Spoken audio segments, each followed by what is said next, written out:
combined. That is, I don't know if I've ever seen that in like an LPL versus LCK #1 seed.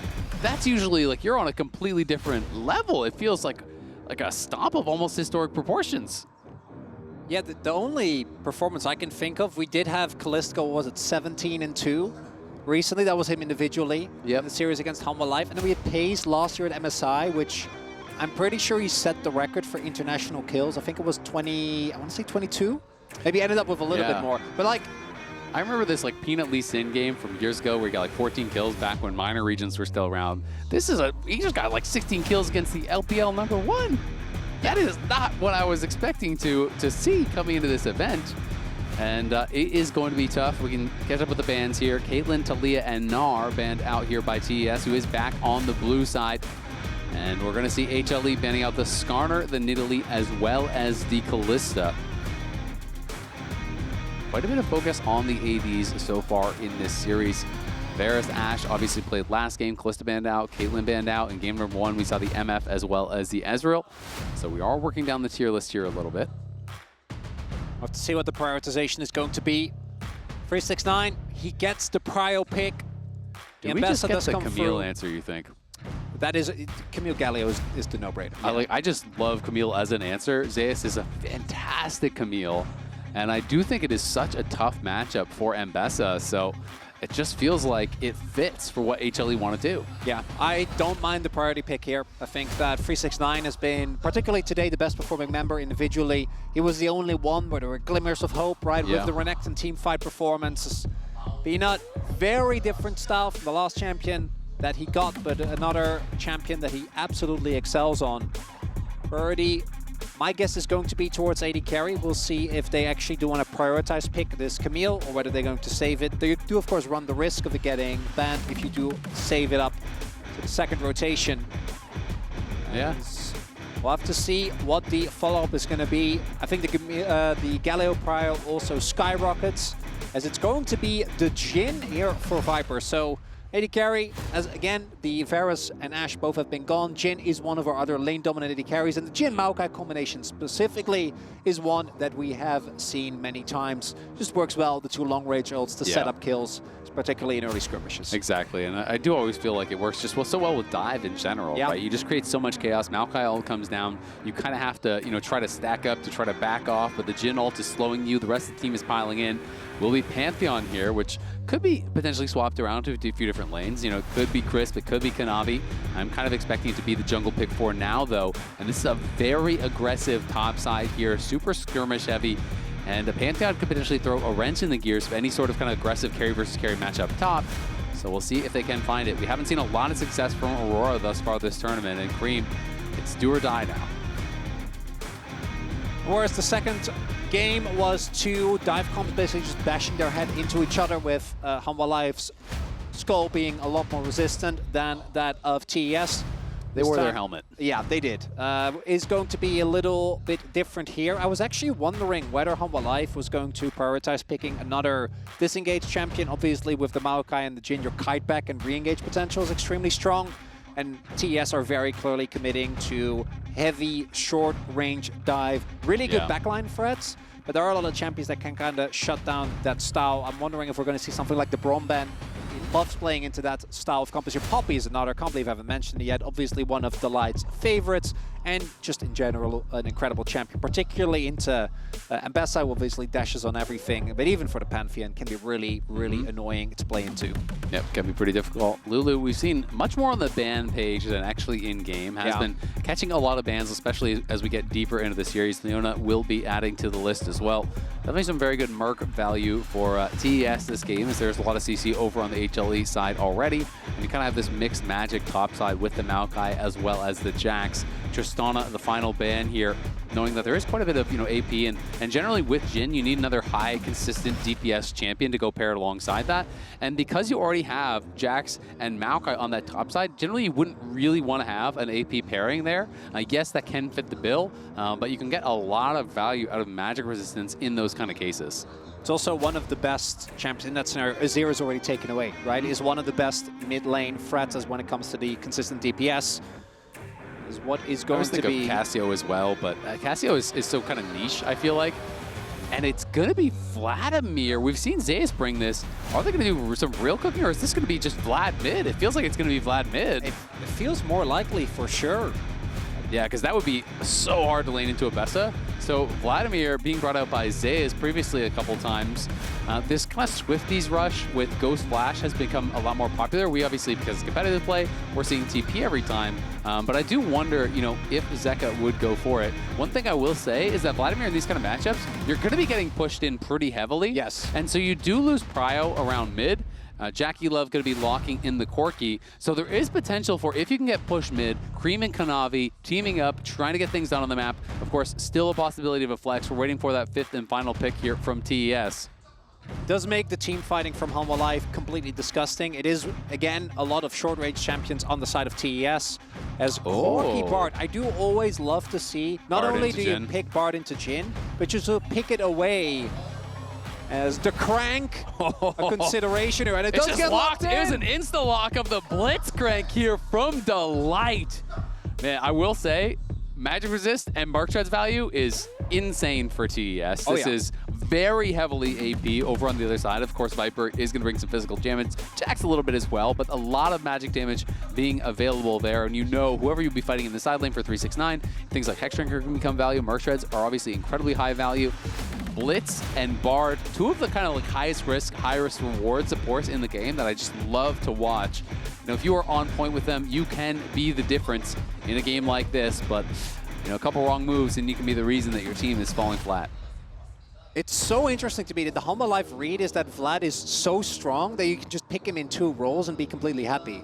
Right, as you highlight, I do think a lack of mid-prio is generally a lot more debilitating for a team than the lack of top lane prio, particularly when you're playing into Bard and the Pantheon, both of which have an insane amount of early roaming pressure, have a lot of potential to catch people off guard, either peanut in his own jungle or make their impact on the map known. When it comes to the team fighting, though, I think Hanwha Life are again going to be feeling very confident. I do think that Delight, not an engage support, but on a pick champion, is going to fundamentally change how they play. But Hanwha Life's objective control around Maokai and Peanut's objective control around the Maokai is... Oh, that is cool. I know, yeah, that's... I forgot when that was introduced to the fan sign meta, but it's been a welcome development. Sometimes you have them with both players' hands. Oh, like shaking hands or something? That's pretty cool, I'm not going to lie. Shaking their fists. Yep, shaking their fists at each other, as these two teams have been doing thus far. You know, Vladimir, yes, you are going to be getting pushed in, but if you get towards those late game stages, this can be a team fight beast, especially against a relatively low range composition that just has the tendency to get stacked up. You can get AoE down in a hurry. You gotta love it. The LCK faithful here in LOL Park, letting their chance be heard as we are heading into game number 3 here, semi-final, excuse me, at First Stand 2025. As we are looking for which team will get to face off against K-Corp tomorrow. Whenever you see a Blitzcrank, you're always going to be wondering, are there going to be any level 1 shenanigans? Doesn't look like that is going to be the case just yet. And as mentioned, do think that these two team comps both have a very clear plan. For TES, it's all about the backline access. Can we get Aurora, as I say that, Delight is going to go for just a blind grab. But can we get Aurora and Ambessa onto the enemy carries? And I do think that target selection can be quite tough because Vladimir is notoriously hard to lock down due to his pool. And any botched engage can really backfire as he's able to kind of sustain back up and get a lot of value out of his ult. Viper is going to have to really play a careful game. But between the Jacks, the Vladimir, and the Maokai, I do think the tools are there for Hanwha. It's the early and mid game where I do really worry for them, where I think where TES their biggest strength lies. Because I think their early spikes are way stronger, their 2v2s are way better, and the amount of pressure that they should have both in terms of prio and lane, as well as global pressure through the Bard, as well as the Pantheon, is going to be something that Hanwha Life, I think, should have a tough time dealing with. I really agree, but oh, the hook just narrowly backstepped there by Jackie. That could have been problematic for him. But at the same time, you know, even if they create an early advantage, we have to see, can they turn that into a team fight win? Early heal is going to force the flash there from Viper. Surprised he didn't just cleanse if that actually did elect to land, but decides, you know what, I'll trade out the flash. I'll try to keep my health high here. Crisp and Jackie putting on the pressure as Zeus on top side does have full control over this wave, and it's going to be pushing them in. You can see that Peanut is behind that bot lane, knowing that there is some potential, especially with Pantheon on the other side, of a cheeky early gank.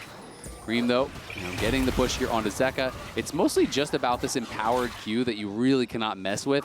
You have to force them to use it on minions. It feels a lot less when you use it on minions, and of course you cannot win a trade if you do accept that. That ward, though, in Pixel spots them walking in. They have full knowledge now, and Peanut can just kind of reverse clear back up towards topside. They play safe. They have full information.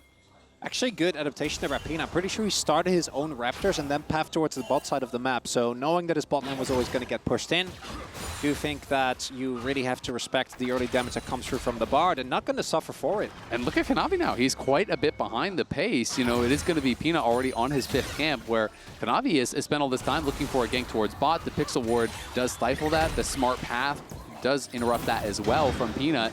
And he's going to be behind quite a bit on tempo as 369 trying to get the grass proc, but going to be traded back here by Zeus. Misses the cannon, unfortunately for him, so -1s in chat, but Zeus having wave control here and is going to have to be careful now that Kanavi could be up towards this top side. But again, look at the ward, deep ward there in the river.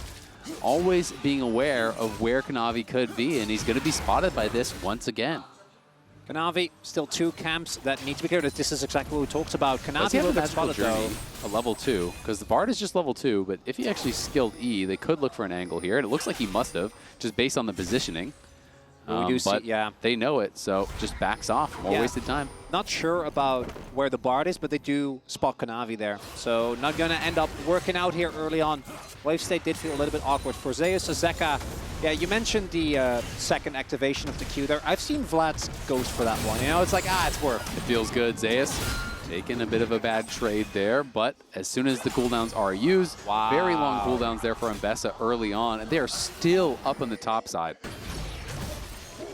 He must have known, right? Like, because there he goes in, actually gets 369 with his use of the skills to push in the wave, and then as a result, still backs off immediately, very clearly respecting the potential for a gank from that bot or jungle. Something that we didn't actually touch on, so it is Zeka playing the Ghost Flash. Will he do the Swifties Rush kind of as I was expecting? Nope, instead it's going to be CDR boots here early on.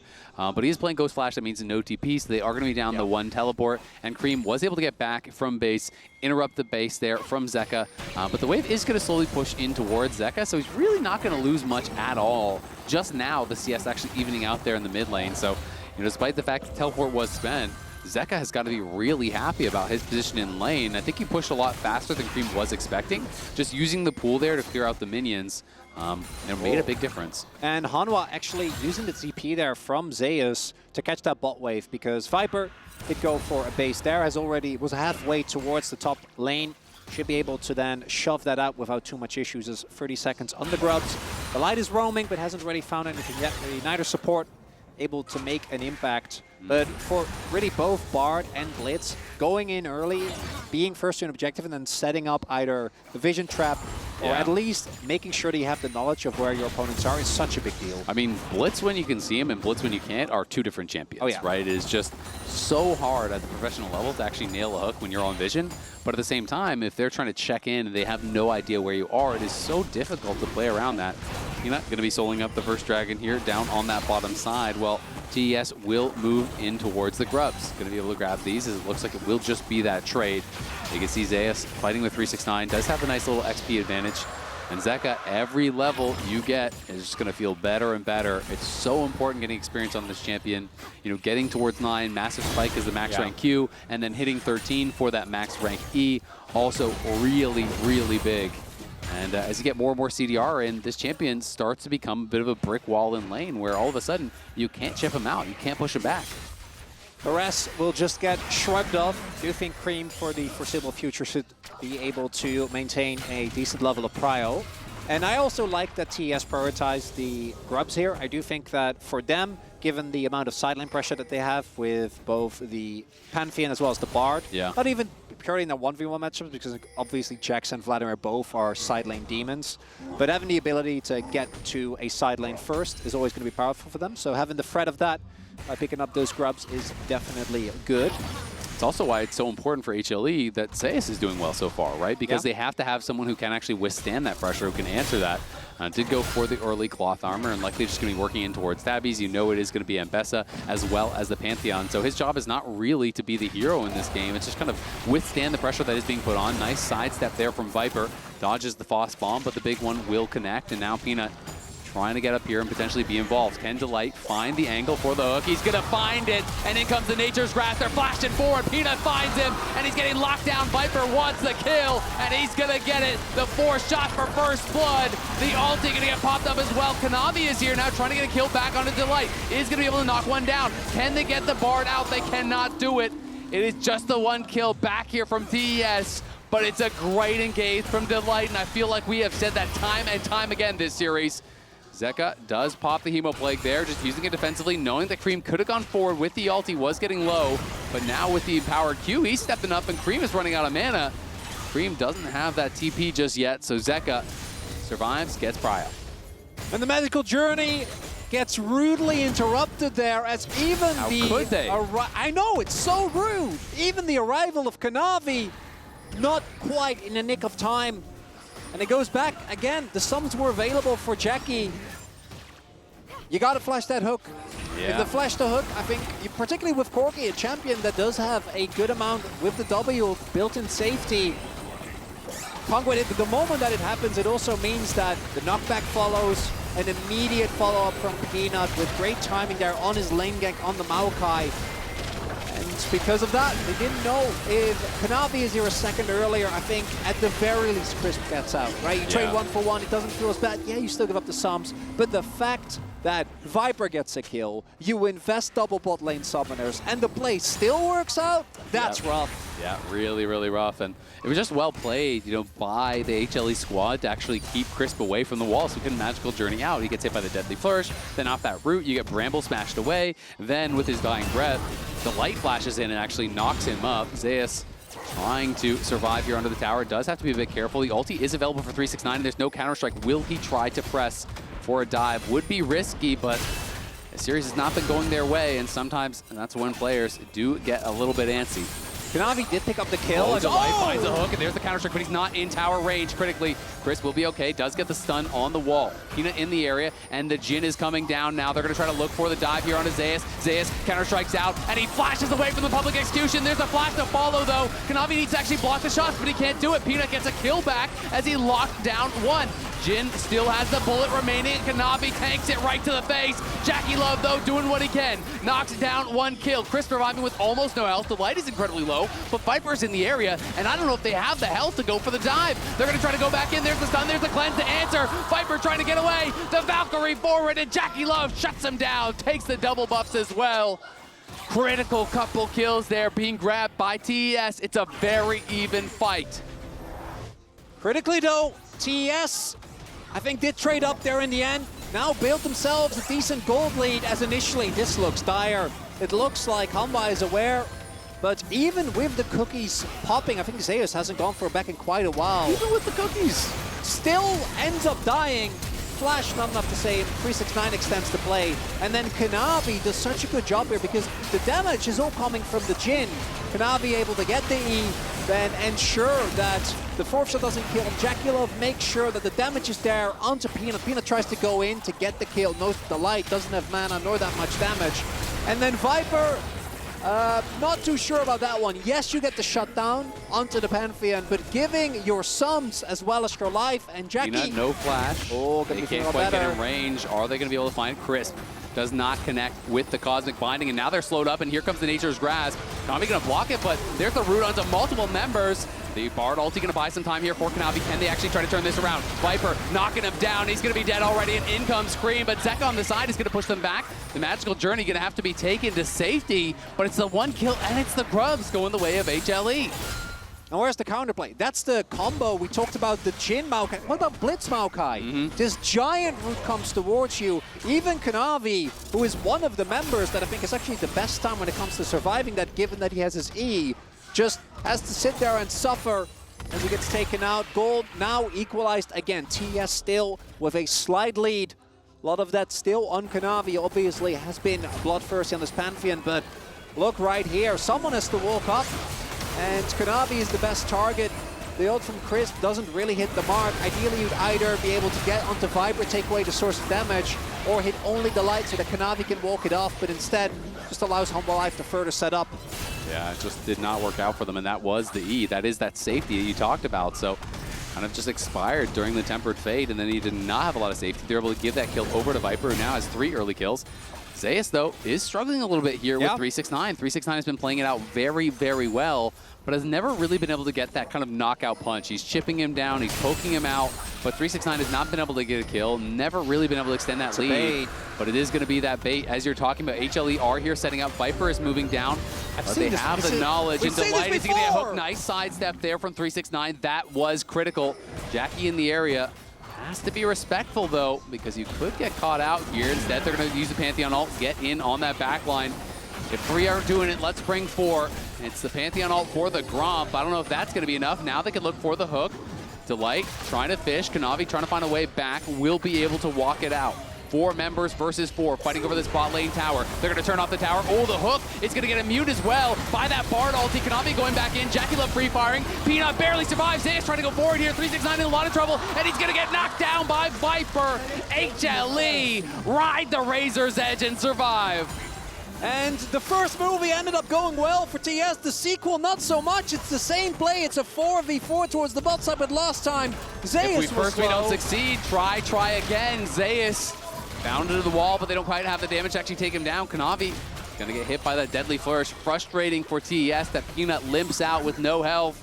Zeus low, Delight low, Peanut low, but no rewards to be had. Yeah, I feel like the opposite lesson is the case here. Is if it doesn't work the first time, maybe just cut your losses and run away. That's not the LPL way.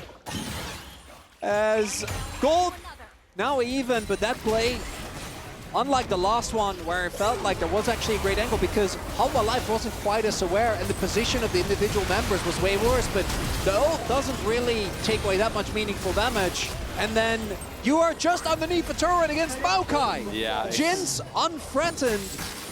And Hanwha Life say thank you very much. And meanwhile, as we look towards particularly that Vladimir, once he starts joining fights, it's going to be a problem. It really is. You know, I do think we're going to have to see TES really use their globals to their advantage. You have to use the extra teleport. You know, try to find fights where you're forcing Vladimir to answer and then you're TPing away. You're getting odd number fights. We'll see if they can do it. And I mean, the retry on that dive was kind of foiled when JackeyLove was the second one to take turret aggro. And as soon as it goes on him, they don't really have the damage to actually knock down these members. Zeka, you can see 69 gold in his advantage as we check out the lane economy snapshot by MasterCard. Kanavi in a pretty good spot here, but we have a very even game 15 minutes in. It kind of feels like it's been the name of the series up until the first major team fight where HLE just always seemed to land that haymaker. TS, they're going to have to change that as Viper. 369, he's looking. 369 is looking. Public Execution is going to connect on Viper, and they turned off the tower. He's chasing it in. Viper cleanses, but can Viper survive? The silence isn't going to be enough. 369 can't get him. Peanut peels, and Jackie's under the tower. You don't want to be there. He's going to get knocked out. The magical journey coming through. Zeka trying to get around. It is 2 for 2. Jackie get caught in a bad spot. Kanavi trying to look for this fight here. Does try to time it out with the Empowered Q, but at the same time, it's Zeus in the bot lane, unanswered, collecting the rewards. He goes for the towers while the rest of his team holds strong in mid. And unfortunately for TES, even though the trade is even, it's not quite as clean as you'd like because they don't get Viper immediately. They get to extend the play. Initially, this looks great. The light and the turret get taken out, but Viper with the Flash Cleanse actually lived for so much longer, allowing Peanut to join. And again, this alone, the fact that Creme is able to pick up the kill there, I think is huge. Gets the shutdown of Viper. But while that was happening, there's a Jax just unanswered inside. As we do get out of the replay, though, TS was able to, I assume, use the tempo from that. As Zeus had to back, the rest of Hanwha wasn't in a position to follow up to get themselves access to that Herald. Yep, nicely done by them. gotta say, just every time when you watch the details in these team fights from HLE, the peel is so damn good. You know, Peanut comes in, peels the Ambessa, and Delight is just locked on target on JackeyLove. You know, he's knocking him up, he's silencing them, he's slowing them down as best as he possibly can to force the extra commitment in onto Viper. Without those peels, he just dies immediately, and the fight can look really different for TES. They are feeling the pressure here, knowing that Jax and Vladimir are scaling to infinity. The longer this game goes, the tougher it is going to be to answer it. You know, 369, the scoreline, I don't think is really kind of representing how well he's played in the 1v1. But you just always know you're on a clock in these kind of matchups. Jax was pretty much everyone on a clock. We haven't even talked about the fact that this is one of the games where I think Camtech actually going to get a good amount of value for either team, right? Either an Ambessa that's able to just weave in and out of the fight, sustain up a ton, or a Vladimir with extra heal and shielding power. I mean, all these brawlers, right? You know, it's like these fights that aren't always over in an instant. Maybe the ADs aren't going to get a lot of value from it, but the Maokai, the Jax, the Ambessa, the Pantheon. That's really the main theme, right? ADs have it rough. It is. Well, Viper hasn't had it so rough this series, I will say. Looks pretty fun to play AD carry when you're on HLE, as whole squad always there to cover, always feeling like they're the ones on the front foot, starting these fights off. But TES looking for a trade up on top side. They still have the Herald in pocket. They're going to hold on, knock down the tier 1 without using it, and likely try to use that, you know, maybe in the next couple of minutes here, potentially around mid lane to try to crack that tower as well. Yeah, only giving up a single dragon, completely fine. It's only the second dragon. If it was Soul Point, I'd feel a little more conflicted about it, but instead, you get a great cost map trade, put a good amount of gold in the pockets, and looking at the the item finishes, we're getting pretty close on second item finishes across the board. All components are starting to come through. Transformation for JackeyLove is going to be such a big spike for that Corki. Yeah, Zeka caught out a little bit here, but we'll be able to just pop the pool and walk back. There's not enough extra members from TES to really commit to that sort of a play. Zeus was on the top side, pushing that out as he's just trying to get control of that wave. And his 369 down in bot lane, trying to force someone to answer. Wants to push this wave, but he's got no control over that bot side, and this is risky. If he stays too long, definitely could get collapsed on. Playing with fire a little bit with very little vision, but now as they went into that pit, I do believe he got eyes on them before that control ward was dropped. Well, now for TES, as we have seen this type of situation before in this series, it's about actually winning the fight. And I think for them, ideally, you don't take a fight. You find someone isolated and blow them up, right? We've already seen that they have an incredible amount of dive power, even when there are a lot of members of Hanwha Life. I just think ideally, you try to find someone that isn't so safe. And we have seen a ton of vision set up towards the top side of the map. If you can land a Bartle, if Kanavi can just join a fight before they're ready. Zeka spotted here. Kanavi going to just drive this one in. It is everyone coming mid to answer for this. You can see Zeus moving down. Tower chunk low, but not killed off just yet. Zeka looking for the chunk here. Jackie down to about half HP. Bartle's into the back line. In comes Aurora, but Zeus is here as well. And TES feels like they've got to run. Public Execution's going to connect on no one as 369 was hooking to the tower, and Zeus is pushing forward. It's Viper that gets the first kill. Kanavi going back in. Zeus in trouble, flashing out to safety though. And in comes the Jhin ulti. Creme getting slowed down. Crisp in trouble. The rest of the team just has to run as HLE again get away with murder. Zeus cannot be felled. And it's TES that sets up the play. Again, trying to find something there. Ignore the turret. Doesn't look that bad initially, but it's when 369 gets hooked and crucially doesn't find the exit ult. That's the big thing. Otherwise, I think this fight might have looked a lot better. But trying to play into a Maokai and a Blitz, you've got to be very respectful. A lot of poke comes through. Good amount of burst. Jhin is taken out of the fight. Oh, look in the picture-in-picture. Zeus potentially going to get caught out here. Creme is chasing with Kanavi. Will they commit to it? There's the flash forward from Kanavi. Throws down the stun. The counter-strike going to be used. Zeus connects in onto Creme. Chris coming in as well. Peanut there trying to bail him out. Will Zeus be able to make it to safety? He uses the magical journey, but it's right back into Chris. The counter-strike's back up. Finally does get taken out. Creme gets an important kill as 369 is unanswered on bot side. He's going to be pushing up. Look at the minimap. There's like 6 flowers down around that bot lane tower. That is just the TES graveyard. We'll see if someone can get down to pick the roses. Big pick there for TES. Exactly what we're talking about, right? It's Kanavi and Chris finding someone in the side lane together.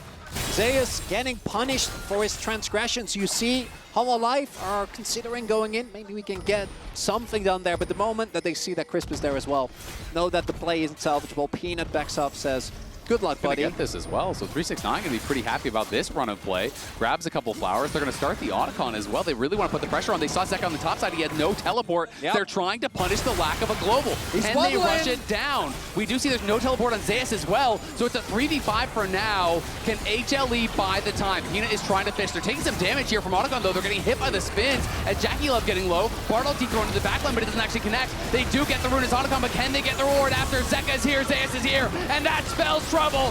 Viper opens up, and it's TES on the run. It's HLE taking the rewards. He follows through, but Zeus is in trouble. Viper trying to survive here, trying to get it back in. Kanavi gonna get knocked down. Creme on the run now with JackeyLove. Christmas here too, trying to get out, but they get nothing but the initial kill. The rewards are all gonna be taken from HLE. Yes, they got the kill, but they didn't get anything after it.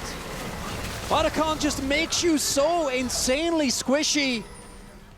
And on the bed of flowers, Hanwha Life, they're going to lose the main buff, but I think they're still not going to be too sad. That could have been way worse, as we do see Peanut able to get his ult off the Bard ult, not quite hitting the mark.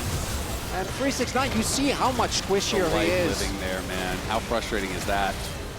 Not only that, but I think that could have gone a lot worse. The Bard actually having big value there. The Jhin ultimate, if there isn't a magical journey on the team, would have probably been a wipe. Yep. Zeka arrives just in the nick of time. I think could have even played that more aggressive with his flash up as well, but didn't want to risk it. You do have to say, though, you know, the commitment on zoning Peanut out, I feel like they had a misread on when the fight was actually going to happen, because these Bartle and Aurora all both missed on him and didn't even really keep him out. Like, yeah, you got the smite secure, but now you're down 2 of your most important team fighting ultimates. Zeka and Zeus arrive, and then what are your answers? And the answer really just felt like it was only to run, and now they're on the dragon here, looking to move in towards Soul Point, try to grab that third dragon. TES have eyes on it, but can they even find a way in? Delight is on the side. They're going to throw the Pantheon all down, but he's going to get hooked onto Kanavi. Great shield there, but Zeka's in the backline, putting pressure here onto JackeyLove. Zeka's incredibly low. Can Zeus get in there? The counter-strike's going to be hot from Zeus, and Zeus is trying to get down JackeyLove, but JackeyLove falcons to safety. Zeka is low. Creme's trying to knock him down, but he can't finish him off. In goes JackeyLove. He's going to get hit by the Deadly Flourish, and now comes the Jhin ulti. Creme tanking the shots up. Delight looking for the hook, can't quite find it. The force shot going to do some serious damage to Creme, but it's not enough to kill him. And at the end of the day, it's HLE walking away with the dragon.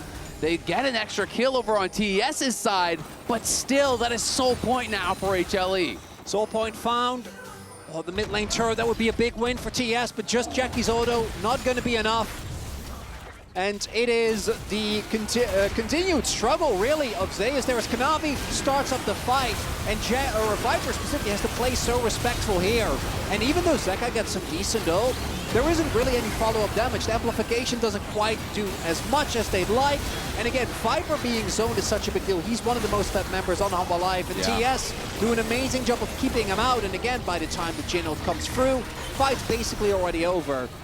2-for-1 trade. That's nice for TES, but that Soul Point is going to be the big thing. Really, a lot of credit deserved, I think, by Jackie, 369, and Chris for how they played around the Soul Laners here. Zeka goes in, he gets chunked out, has to go back, and then really, Zeus had to go in to try to bail out his mid laner. He had to try to actually provide that covering fire for him. Look at he that. goes forward, and then they're able to really kind of kite him back and forth, not allow him to get big value on the Counter-Strike. They get that kill. And they are not going out without a fight here. This game, very, very close. The closest, I think, of all of them that we've had. We're 25 minutes in. It is the lead for TES, but we know how frail those can be. Delight looking for Jackie. Won't have the range to find him. And the missing extra teleport feels like it is, having some effect on this game. 369, again, still hasn't been able to get on the board. Neither top laner really has. But I do think he's performing very well in this series. And I gotta give him credit for being able to step up after what has been a pretty rough tournament. You're going up against Zeus, undisputed best top laner in the world, and just no one feels like they can go toe-to-toe with this guy, but 369 definitely giving it his best effort. As we have another possible fight to the death about this buff. They hook in the red, and are gonna be able to smite secure it. Nicely done by Delight. I was promised blood. I'm a little disappointed. Well, I mean, if you're the parents of that red buff, you might be feeling like there was some blood, Red buffs matter too. I've never really considered this, and I prefer to keep doing that. I'm a very sensitive man. I was like, I don't want to get into all that.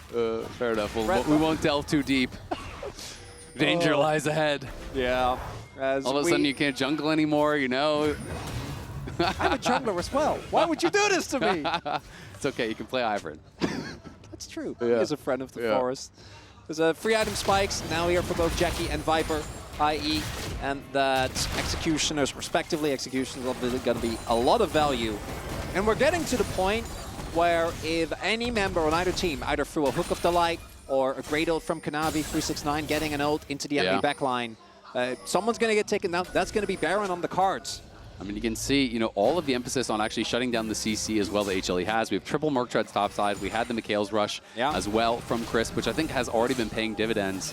You know, it is so much of that engage, you know, coming through from someone like Zeus or Peanut. Creme, you know, really doing well, I have to say, you know, in this matchup. I did think that he was going to start to struggle a lot more as we entered this kind of phase of the game, but he's been able to stay ahead enough to keep that pressure on Zeka. And does have 9 stacks on that Dark Seal. Working in towards the zone, he's now sitting on Seekers. Also, it feels to me like Zeka doesn't look nearly as comfortable on the Vladimir as Zeus did, right? As obviously they really rate the pick, but I think Zeus, particularly when you have the opportunity to go for like these really big flash E's when you have your ult on opponents. It's like you're the little brother and you're trying your best, but the big brother just always does it better. Yeah, which come home with an A and Zeus comes home with an A+. Well, it's so funny because Zeka is, you know, a giant. Yeah. But in this game, I do think that's kind of how it feels. The Vlad hasn't quite had the same impact. And then on the flip side, Creme actually having the impact on Aurora that I think many of us wanted to see.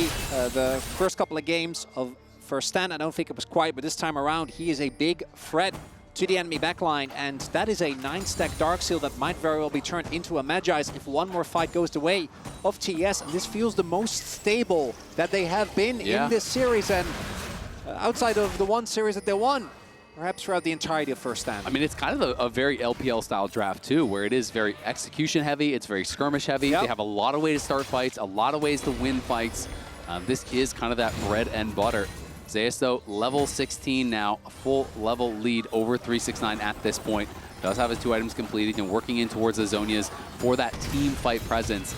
Zhonya is so powerful as a team fight item for the Jacks because you can get in the back line, pop your cooldowns, go into the stasis, and then that buys you time for that second round of spells to come back up. TES, though, this is really important here. HLE, remember, they are on soul point. They grab this. That is going to be their soul, and Peanut's moving forward. They're going to try to target Peanut. Peanut could be in some trouble here. He's going to get stunned up, but in goes Zeka to the backline, and it's a 4-man Hemo Plague. Zeka chasing after JackeyLove. JackeyLove surviving for now, but he's incredibly low. On the other side, it's 369 looking for Viper, but it's Peanut trying to take down JackeyLove. JackeyLove surviving for now, but Zeus with the flash, the counter-strike, the kill on the backline. He's looking for Kanavi, and he's going to get him. 369 limps away. HLE get the soul. HLE get the fight. And Zeka looks like he was just biding his time. TES seemingly caught off guard by a, what was it, 4-man ultimate, the Hemo Plague, doing incredible amounts of damage. And they don't even end up needing Zeus' arm guard. As we take another look here, engaging onto a Maokai is always going to be so hard. Look at that. As the Giga Cone throws Zeka into them, and you can see TES instead the magical journey through the wall to just try and get out of at least that ultimate from the Jhin. At least get away. Trash. And then on the backline, once Zeus arrives, the fight is already looking good. Yes, 369 is able to get Viper, but that is a small solace as the Infernal Soul as well, or sorry, the Chemtech Soul with an immediate follow-up of the Red Bull Baron power play that now is going to come through here. And Hanwha Life turned what was a 3k gold deficit into a 1k gold lead, and there's going to be more turns to follow. It's the story of the series. You know, TES can scrap in the early game, and this time they kept it close for a very long time. But these 5v5s, HLE find the angle. They never hesitate. You can see the goal difference powered by AWS just falling off a cliff there. It was in the favor of TES, you know, nearly a 3,000 gold lead at one point. And now, you know, you are 1k in the lead for HLE, but more importantly, Baron buff and Soul is 5,000-6,000 gold worth of stats that isn't showing on the scoreboard. And it's going to make it so hard to win out in these extended fights. Oh, they're looking. Public Execution connects onto Zeka, but the pool is in time. Kanavi couldn't find the stun. Great sidestep as well on the Tempered Fate. And here comes Zeus. He's into the back line again. Looking for the counter-strike. Jackie trying to kite out. It's going to be Kanavi knocked down by Viper. The 4-shot still available here. Creme trying to make it happen here, but he's on the run. Zeka has the cooldown back up, and Viper chasing. Great sidestep, though, on the Deadly Flourish. is going to mean Creme gets out, but at the end of the day, it's still Kanavi going down, it's still the towers falling, and it's still HLE getting closer and closer to the series sweep. The damage is still done, even though it's only Kanavi that falls. They're not able to actually get down Zeka. It's what we talked about. The Vladimir is just so slippery, even with 369 hitting Risky the ultimate play. there. It is a risky play, and I think understandable. If Kanavi hits that W, if they're just a snap 100-0. second earlier, he's 100-0. If that ultimate hits, might take both Jhin and Vlad out of the fight, but instead, Viper gets the setup. Zeka just gets to keep going for rotation after rotation. And the mid lane turret falls, and with that, I think the opportunities for a TES comeback in this, what looks to be the final game. Yeah, I mean, close only counts in horseshoes and hand grenades, so it is definitely tough. HLE just too good in these tight moments, able to always find those clutch sidesteps, find those split-second windows to really make it happen. Pushing up here on that bottom side, Creme going for the chunk. Deadly Flourish, going to be hopped away from by Creme, does stay safe for now. It's up to the playmakers on TES to find a moment here. Can Chris find that key ultimate? Nature's Grasp gonna get popped here by Peanut, just buying some time. Kanavi gonna be hooked in. There's the Tempered Fate, buying a little bit more time, but Zeka's gonna go into the back line, pops the Hemo Plague, is tanking the tower. Pool's gonna be popped, 369 arrives. Can they get something back here? It's Zeus, of course it's him, the Thunder God himself, raining terror onto the back line, jumping forward again. Is gonna pop the stages. Can he get taken out here by JackeyLove? Needs the timing to be right, and it is, but it just doesn't matter. HLE will not be stopped. It's a quadra for Viper on Jhin. They're marching on the Nexus. They're looking to put the finishing touches on what was an incredible series. It's LCK #1 versus LPL #1. But at the end of the day, it is not even close. HLE will not be stopped, will not be slowed, will march towards the finals and an inevitable fight with K-Corp tomorrow. As Delight flashes a Gen G logo, him and Peanut had a wonderful year on. The Gen G, they dispatched of them. And now TES dispatched by them as well. This third game felt in many ways like the closest one, but the break point inevitably was found. The team fighting from Hanwha Life just seemingly unmatched. And it's hard to imagine this team not just continuing it, particularly in these tense moments. There is just an always impending sense of doom as TES. This was supposed to be the finals, but it wasn't meant to be. It wasn't, not the tournament that TES wanted, not by a long shot. It's gonna be heartbreak for them, but on the other side, Azael celebrating with the support of the crowd here. Definitely a remarkable player, but HLE just have that it factor. They have that special something to be able to always come out on top, you know, with a monster series, especially the first two games, complete jungle gap. And really across the board, the team really did shine. I feel like there's nothing that exemplifies how the team fights were going better than how safe this man looked in most of the fights. When you compare most of the series, how JackeyLove looked versus how Viper looked, it was always Viper, you know, on the front foot. It's always Jackie trying to cut away, trying to run for his life, but not quite able to do it. HLE just know how to navigate these team fights, create space for their carries, put pressure in just the right ways on the back line. And when a fight isn't going their way, it always felt like they can limp out with just a couple hit points left. Just a little bit of health. You know, just enough. And Hanwha Life, there's a reason this team is so tough to take down. Even if you look at this series alone, it felt like everyone had some crazy performances. Zeus arguably the worst out of everyone. 369 looked good. Which is, I think 369 looked good, but that second game from Peanut and from Zeka, right? The amount of damage that they were able to do there. Then even Viper in this final game didn't feel like it was about him. I think he ended 13-2. The quietest 13 kills I think I've ever seen. I mean, they are just looking incredible, but let's send it back to the analysts for first stand.